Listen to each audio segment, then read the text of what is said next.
हाँ बच्चों, PYQ series में एक सवाल और आपके सामने है। और ये जो क्वेश्चन लिखा हुआ है, for any real number x let integral part of x denotes the largest integer less than or equal to x.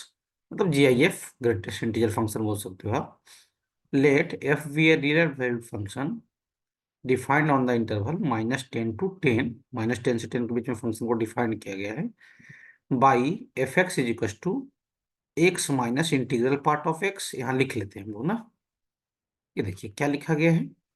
F x की जो वैल्यू है वो कितना है, x minus integral part of x. अगर थोड़ा सा आपको याद हो तो इसको फ्रैक्शनल पार्ट ऑफ एक्स भी लिखा जा सकता है। ये दोनों एक ही बात है ना। कब? When integral part of x is क्या, ऑड। सही है। और दूसरी बात बताई जा रही है कि एफ एक्स की वैल्यू है 1 + integral part of x minus x, 1 + integral part of x minus x. यहां से ये दोनों टर्म्स दिखाई दे रहे हैं, यहां से माइनस कॉमन लीजिए तो ये बन जाएगा आपका 1 minus fractional part of x if integral part of x is क्या, इवन।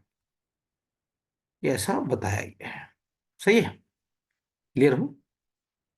ठीक है सर। तो आपको इस इंटीग्रेशन की वैल्यू बतानी है क्या।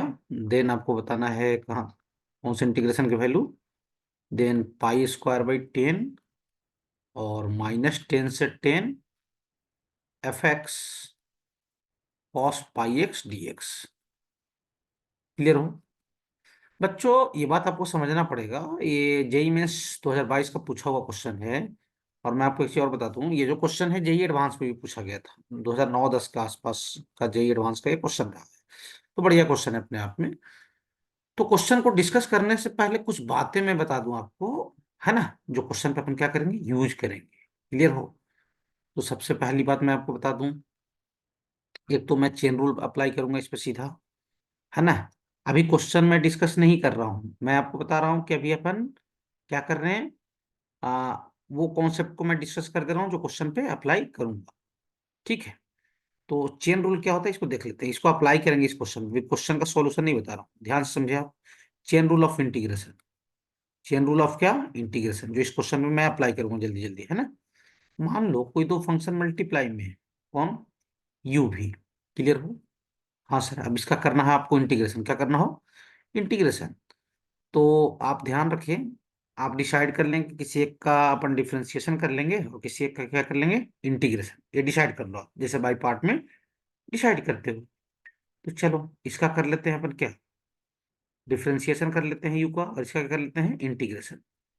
क्या लिखेंगे, जो डिफरेंशिएशन वाला रहेगा वो साइलेंट रहेगा, और इंटीग्रेशन वाले का इंटीग्रेशन कर दीजिए। V1 मतलब एक बार इंटीग्रेशन, माइनस। अब u का एक बार डिफरेंशिएशन कर दीजिए, v का दूसरी बार इंटीग्रेशन, V1 का इंटीग्रेशन, है ना, प्लस। ये ध्यान रहे, ठीक है। फिर u का दूसरी बार डिफरेंशिएशन, फिर V2 का इंटीग्रेशन कर दीजिए, तो इसको लिख देंगे V3, माइनस। ऐसे ही u का तीसरी बार डिफरेंशिएशन और V3 का फिर से इंटीग्रेशन कीजिए आप, तो इसको लिख देंगे V4। और ये सीरीज बढ़ते जाए, कहीं ना कहीं पे जीरो हो जाएगा, तो इसको रोक देना है। कौन सा चीज इसमें क्या है मैं आपको समझा दे रहा हूँ दोबारा, देखिए इधर। समझेंगे बात को आप। यू डैश क्या है, यू डैश है डिफरेंशिएशन ऑफ यू। क्लियर हो? ठीक है सर। और इसमें यू डबल डैश क्या है, डिफरेंशिएशन ऑफ किसका, यू डैश, या डबल डिफरेंशिएशन ऑफ यू बोल सकते हो आप। यू ट्रिपल डैश क्या है, ये है डिफरेंशिएशन ऑफ किसका, यू डबल डैश। क्लियर हो? या यू का तीसरी बार डिफरेंशिएशन बोल सकते हो। सही है। अच्छा, V1 क्या है, V1 is the integration of किसका, V2 क्या है, V2 is the integration of क्या, V1। सही है। V3 क्या है, V3 है आपका इंटीग्रेशन ऑफ क्या, V2। सही है। ये समझ लीजिए चेन रूल को ढंग से। अच्छा, एक बात ध्यान रहे, जो इंटीग्रेशन वाला टर्म्स रहेगा इसमें, जिसका आप इंटीग्रेशन करते रहोगे, उसको हमेशा ब्रैकेट में लिखना, नहीं तो गलती हो सकता है। पहले आप चेन रूल में गलती करते होंगे तो आप ब्रैकेट नहीं लगाते होंगे। तो जो इंटीग्रल टर्म है, इंटीग्रल टर्म को हमेशा कहाँ रखना है, इंटीग्रल वाले टर्म्स को, इंटीग्रल टर्म्स को कहाँ रखना है, इन ऑलवेज क्या, ब्रैकेट। इंटीग्रल टर्म को हमेशा कहाँ रखना है सर, ब्रैकेट में। ये एक तो इस क्वेश्चन पे ये कॉन्सेप्ट मैं अप्लाई करूंगा, है ना। ये कॉन्सेप्ट वन हुआ। अभी क्वेश्चन मैं नहीं बता रहा हूँ, कॉन्सेप्ट सिखा रहा हूँ आपको, जो इस क्वेश्चन पे अपन क्या करेंगे, अप्लाई करेंगे। दूसरा कॉन्सेप्ट सुनिए ध्यान से, पीरियोडिक फंक्शन का इंटीग्रेशन का कॉन्सेप्ट टू इस क्वेश्चन के लिए। सर तो कॉन्सेप्ट सीखने पड़ेगा। हाँ, कॉन्सेप्ट जिसको आता होगा, जेई एडवांस का भी पहले ये सवाल रहा है, वही बच्चा बना पाएगा। तो हो सकता है आपको कॉन्सेप्ट ना हो। मान लो if f x is periodic function है। एफ एक्स कौन सा फंक्शन है बच्चों, है ना मेरे प्यारे बच्चों, एफ एक्स कौन सा फंक्शन है, पीरियोडिक फंक्शन। सही है, ठीक है, विथ पीरियड टी। विथ क्या, पीरियड टी। अब देखो पीरियोडिक फंक्शन क्या होता है, ये सब चीज मैं बताने लगूँ तो वीडियो काफी लंबा हो जाएगा। ये सब बात आपको मालूम होना चाहिए, अब जेई एडवांस या मेंस की तैयारी कर रहे हो। ठीक है। तो अगर मान लिया चाहे जीरो से एन टी में आपको करना हो इंटीग्रेशन, और एन कोई नेचुरल नंबर है, ठीक है, मतलब पीरियड के मल्टीपल में करना हो। पीरियड मतलब एक फंक्शन एक पीरियड के बाद अपने आप को रिपीट करता है, तो क्यों ना ऐसा कर लें, एन को सामने रख लें और एक पीरियड में इंटीग्रेशन कर लें, और क्या कर देंगे, उसको मल्टीप्लाई कर देंगे। जैसे फॉर एग्जांपल, जैसे मॉड साइन एक्स का ग्राफ आप देखे होंगे, इस टाइप का बनता है मॉड साइन एक्स का। किसका ग्राफ है, मॉड साइन एक्स का। अब मान लो कि ये जीरो है, ये पाई है, ये टू पाई है, मान लो नहीं होता ही है, ये थ्री पाई है, ये फोर पाई है। एक किसका ग्राफ बनाया हो, मॉड साइन एक्स का। अब मान लो कि इंटीग्रेशन में आपको बोल दिया जीरो से कहाँ तक करना है बच्चा, फोर पाई तक। किसका integration, sir mod sine x का। तो क्यों ना अपन जीरो से पाई तक इंटीग्रेशन कर लें, है ना, और फोर का इंटू कर लें। जीरो से कहाँ तक, पाई तक इंटीग्रेशन कर लो, और चार लूप हैं ऐसे से, एक दो तीन चार, सही। और जीरो से पाई तक मॉड साइन एक्स का इंटीग्रेशन कर लीजिए, काम हो जाएगा। अच्छा, तो मॉड साइन एक्स का पीरियड पाई होता है। पाई के बाद देखो मॉड साइन एक्स अपने आप को क्या कर रहा है, रिपीट कर रहा है ना। इसका जो पीरियड है मॉड साइन एक्स का, है ना, इसका पीरियड, वो पीरियड क्या है इसका, पाई है। तो दूसरा कॉन्सेप्ट ये हुआ। फिर अगली बात मैं आपको बता दूं कि फ्रैक्शनल पार्ट का जो पीरियड होता है वो कितना होता है, वन होता है। इसका पीरियड फ्रैक्शनल पार्ट फंक्शन का, सही है। अच्छा, ये सब चीज मैं अप्लाई करूंगा। And sine x cos x का पीरियड जो होता है वो होता है two pi. Clear. Period of किसका, साइन एक्स कॉस एक्स, है ना, इसका पीरियड क्या होता है, टू पाई। अच्छा, कभी भी ऐसा रहे, एक चीज समझो आप, कि मान लो कि आपसे साइन के एक्स का पीरियड पूछ दिया है, साइन के एक्स का पीरियड, तो एक्स के साथ जो मल्टीप्लाई में आया के, तो पीरियड में उसका डिवाइड मार दो, टू पाई बाई के कर दो। जैसे आपसे बोल दे कि पीरियड ऑफ साइन के एक्स, है ना, का पीरियड कितना हो जाएगा, टू पाई बाई क्या के। और बात को समझना आप, जैसे मान लें आपसे मैं पूछूं कि पीरियड ऑफ बताइए इसका, cos three x, cos three x. तो कॉस का पीरियड होता कितना है, टू पाई।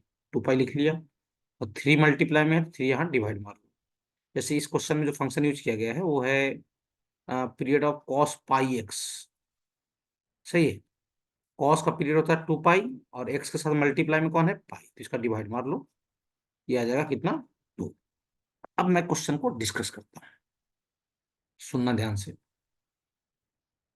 क्वेश्चन क्या है कि एफ एक्स जो है ना, फॉर्म एफ एक्स, ये है आपका x minus integral part of x.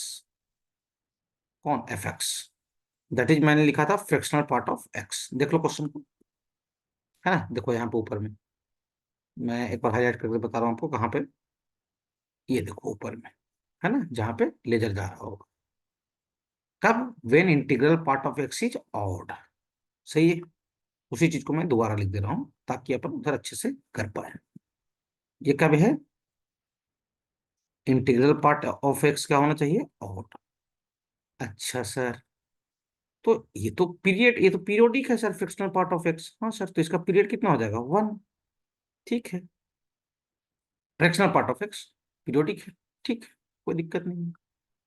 अब सुनना, दूसरा फंक्शन क्या है, दूसरा है sir one plus integral part of x. दूसरा जो पार्ट है फंक्शन का वो कुछ ऐसा है ये है क्या, 1 माइनस का फ्रैक्शनल पार्ट ऑफ एक्स।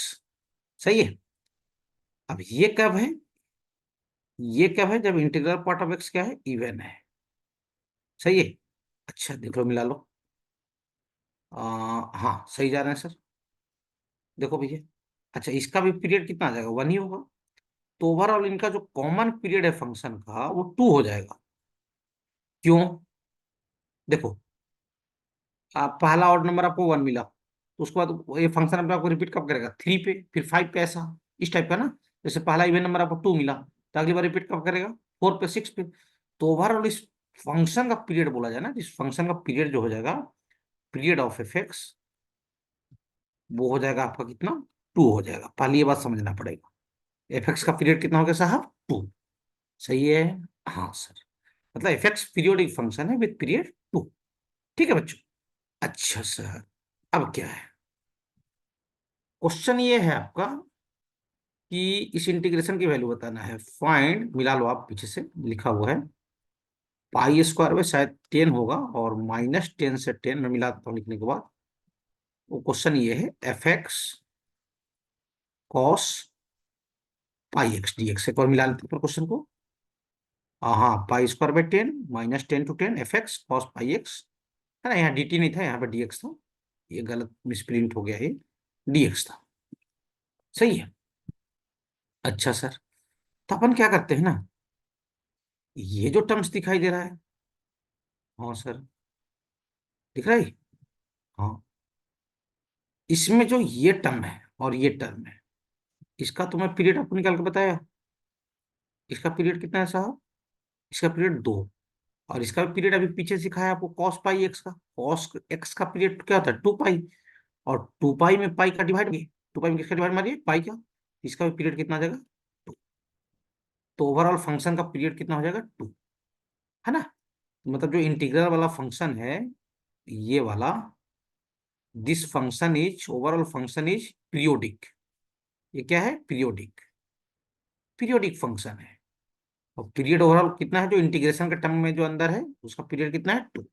अब इंटीग्रेशन कहाँ से कहाँ तक करना है साहब, साहब इंटीग्रेशन करना है कहाँ से कहाँ तक, -10, पीरियड 2 है, तो उसके बाद -8 के बाद रिपीट होगा, फिर -6 पे रिपीट होगा, फिर -4 के बाद, फिर क्या जो हाल, -2 के बाद, फिर क्या 0 पे बाद, फिर क्या 2 के बाद, ऐसे फंक्शन में आपको रिपीट करेगा।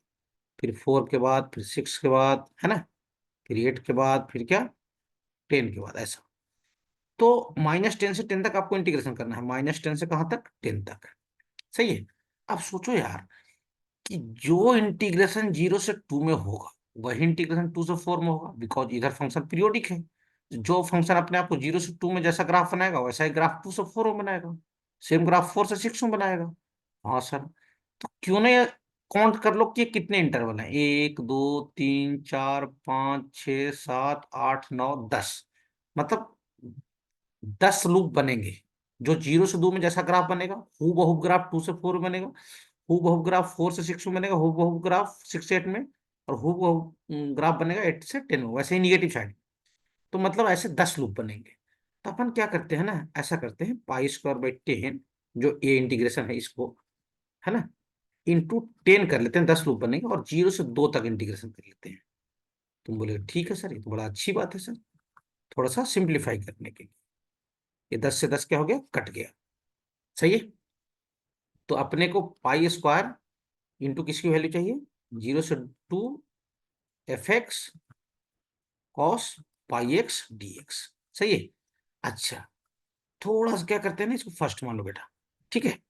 और ये जो इंटीग्रल टर्म दिख रहा है, इसको अलग से सोल्व करो, और इसकी वैल्यू क्या करेंगे, यहाँ पुट कर देंगे फर्स्ट में।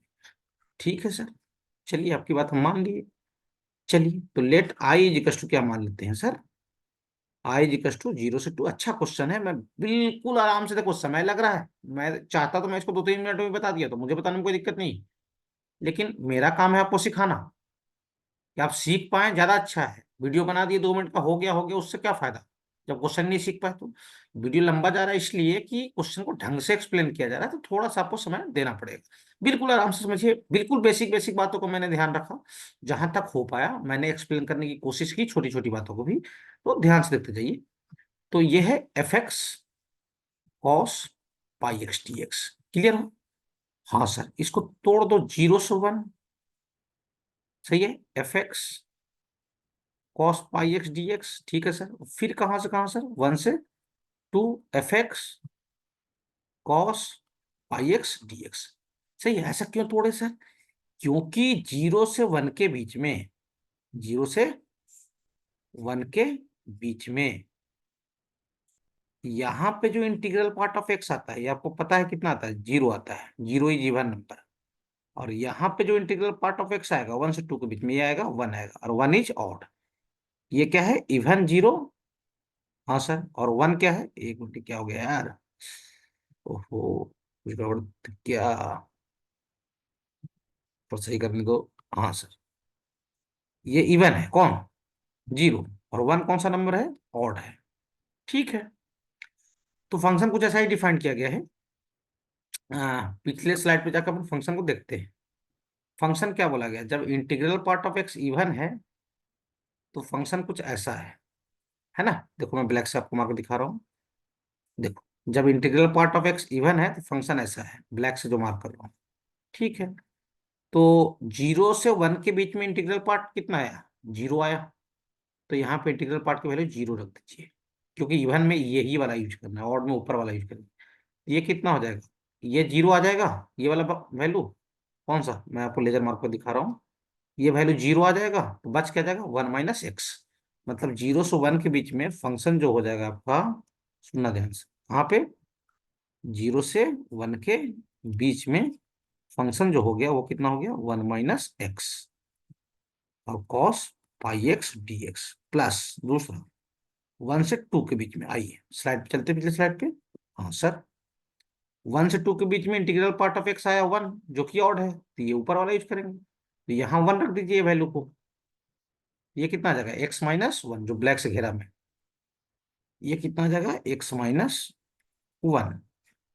और यहाँ हो जाएगा cos pi x D x. सही है। देखो, इस इंटीग्रेशन को मैं उधर कर देता हूँ, ज्यादा अच्छा रहेगा, है ना, अगले स्लाइड पे, नहीं तो आपको दिक्कत जा सकता है। सही है। देखिए इंटीग्रेशन उसी को मैं रिपीट कर रहा हूँ, इंटीग्रेशन को 1 - x cos pi x D x और प्लस 1 से 2। बिल्कुल ध्यान देते जाना, समझ आएगा, घबराने की कोई जरूरत नहीं है। x - 1 cos pi x. अच्छा क्वेश्चन है, इसलिए मैं थोड़ा लंबा डिस्कशन कर रहा हूँ इसमें, है ना। अच्छा ठीक है सर। अब लगाते हैं अपन क्या? Chain rule of integration. उसमें इसका कर दूंगा मैं इंटीग्रेशन और इसका करूंगा डिफरेंशिएशन। सर 1 - x का डिफरेंशिएशन ही काहे कर रहे हो? ये डिफरेंशिएशन होने के बाद, पहली बार के बाद दूसरी बार भी इसका जो डिफरेंशिएशन हो जाएगा वो 0 हो जाएगा, चेन बंद हो जाएगा। वैसे ही यहाँ भी डिफरेंशिएशन कीजिए और यहाँ भी इंटीग्रेशन। सुनना ध्यान से, डायरेक्ट लगा रहा हूँ चेन रूल। चेन रूल में सिखाया कि डिफरेंशिएशन वाला सबसे पहले साइलेंट रहेगा, 1 - x, और कॉस पाई एक्स का integration sine pi x by pi. और हमने आपको ये भी सिखाया, जो इंटीग्रेशन करेंगे उसको ब्रैकेट में रखेंगे बेटा। हाँ सर। लिमिट कहाँ से कहाँ? 0 से 1, उसके बाद फिर माइनस लगाते हैं। सही है। अब सुनिए, अब इसका डिफरेंशिएशन कीजिए। ठीक है सर। इसका ये वाले का, तो इसका डिफरेंशिएशन कितना आ जाएगा? -1। तो यहाँ बन जाएगा प्लस, ये चलो अभी रहने देते हैं, -1। और फिर से इसका इंटीग्रेशन कीजिए। इसका साइन का इंटीग्रेशन क्या होता है? Minus cos pi x, by एक और पाई आएगा इंटीग्रेशन के वजह से दूसरी बार, तो यहाँ हो जाएगा पाई स्क्वायर। और यूजिंग लिमिट कहाँ से कहाँ तक सर? 0 से कहाँ तक? 1 तक। ठीक है। अब दूसरा वाला टर्म्स क्या है साहब? ये वाला, इसका भी कर देते हैं इंटीग्रेशन। सुनिए ध्यान से। 1 से 2 डिफरेंशिएशन वाला साइलेंट, इंटीग्रेशन का टर्म हटाना ही पड़ेगा, ये हटा देता हूँ, चलो सीधा लगाता हूँ ना। क्या लिखूंगा सर? x - 1 साइलेंट रहेगा, कॉस पाई एक्स का integration sine pi x by pi. Limit लगा ही लीजिए यहाँ पे, कहाँ से कहाँ? 0 से 1 माइनस एक्स का डिफरेंशिएशन, ये वाले का डिफरेंशिएशन 1 हो जाएगा, जिसपे मैं एरो मारा। ठीक है। हाँ सर। तो 1 × साइन का इंटीग्रेशन क्या होता है sir? Minus cos pi x by कितना हो जाएगा? Pi square. यूजिंग लिमिट कहाँ से कहाँ? अच्छा, इसका लिमिट गलत लिख दिया हो ना, लिमिट 1 से 2 तक, इसको मैं सही कर रहा हूँ, रुको अभी। तुम लोग हड़बड़ा गए होगे, नहीं सर गलत लिख दिया यार, या ऐसा कैसे आ गया यार, है ना। हड़बड़ाने की कोई जरूरत नहीं है। ये 1 से 2, आइए लिमिट यूज कर लीजिए। उसके बाद क्वेश्चन खत्म हो चुका है। सुनना ध्यान से, यहाँ पे 1 रखूंगा, एक्स जीरो बन जाएगा, तो पूरा जीरो, और जीरो रखने के बाद यहाँ पे साइन जीरो बन जाएगा, तो ये टर्म पूरा ही जीरो आएगा। आप सब करके देख लो। सिमिलरली एक और टर्म है जो जीरो होने वाला है, मैं आपको सीधा कर दे रहा हूँ, ये भी जीरो हो जाएगा, आप सोल्व करके देख ही लो। अब सुनना, ये 3 बार यहाँ माइनस है भाई साहब, तो ओवरऑल माइनस इसका बाहर रह जाएगा। सही है, अब यहाँ रखो वैल्यू, तो यहाँ कितना आ जाएगा सर, 1/पाई² तो बाहर रख लो। यहाँ 1 रखो तो कॉस पाई बनेगा, यहाँ पे कॉस पाई मतलब -1, और कॉस जीरो मतलब 1। सही है। अच्छा, माइनस, यहाँ यहाँ देखो, यहाँ माइनस माइनस क्या बनेगा, प्लस, तो वहां पर लगा दो प्लस, और वहां रखिए वैल्यू। कॉस 2 पाई 1 होता है साहब, कॉस 2 पाई कितना होता है, 1 होता है, और माइनस कॉस पाई -1 होता है, तो ये ऐसा हो गया। अब यहाँ देखिए ओवरऑल कितना आ जाएगा आपका, 2/पाई², और ये भी कितना आ गया, 2/पाई², यानी कितना, 4/पाई²। अभी आंसर ये नहीं हुआ है, वहां देखो एक फर्स्ट इक्वेशन मार्क करके मैं रखा था, ये इंटीग्रेशन की वैल्यू आ गई, किसी वैल्यू आ गई, आई की, आई अपना आ गया कितना, 4/पाई²। क्लियर हो। अभी आंसर नहीं आया है। अब सुनो, बाई फर्स्ट चलते हैं। फर्स्ट क्या था लिख लेता हूं मैं, पीछे स्लाइड पे जाके फर्स्ट पे जाऊं, तो फर्स्ट कहाँ पे है भाई साहब अपना, फर्स्ट इसके आगे है, यहाँ पे, ये देखो ये वाला क्या था अपना, पाई² इंटू ये पूरा घेरा वाला इंटीग्रेशन, ये समझ आ रहा है, ये वाला। सही है। बाई फर्स्ट, फर्स्ट क्या है, पाई² इंटू 0 से 2 fx cos πx dx। मतलब ये क्या था, पाई² इंटू आई लिखा हुआ एक तरीके से, यही पूरा इंटीग्रेशन, इसी को मैं आई माना था ये वाले को। सही है। हाँ सर। अब आई की वैल्यू कितना है साहब, 4/पाई²। काट लीजिए, तो आंसर कितना आ जाएगा आपका, 4। 4 इज करेक्ट आंसर। 4 आपका सही आंसर हो जाएगा। ध्यान से देख लीजिए, बिल्कुल शुद्ध सॉल्यूशन, है ना। चेक कर लें एक बार, तो अपना आंसर कौन सा ऑप्शन हो जाएगा भाई साहब, अपना answer first option is correct, ये करेक्ट हो जाएगा। देख लो, है ना, स्लाइड आगे पीछे करके कोई दिक्कत नहीं जाना चाहिए मेरे ख्याल से। बढ़िया एक्सप्लेन किया हूँ, बिल्कुल आराम आराम से